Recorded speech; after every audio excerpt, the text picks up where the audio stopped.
এখন একটার সময় ভোগ নিবেদন হবে, তার জন্য এই যে রেডি সবাই। কেমন লাগছে? কেমন লাগছে? কেমন ঘুম পাচ্ছে নাকি? এনার্জি নেই। যাই হোক, এখন পুজো চলছে অলমোস্ট, এখনো দেখা যাক কতক্ষণ চলে আর কি। এখন ভোগ নিবেদন হবে, তার জন্য এই যে তোমার সারাদিন যে ভোগ রান্না করা হয়েছিল সেইগুলো এখন নিয়ে যাওয়া হবে, এই যে জল ছড়িয়ে নিয়ে যাওয়া হবে। তো দেখা যাক কতক্ষণ পুজো চলে।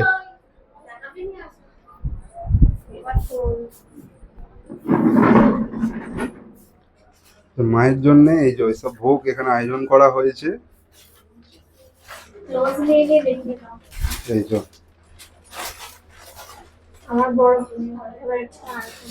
এই সবই মায়ের জন্য করা হয়েছে। এখন ভোগ নিবেদনের সময়, এখন ভোগটা নিবেদন করা হোক, তারপর অন্য ভিডিও আবার নিয়ে আসছি খুব তাড়াতাড়ি। চলো বাই।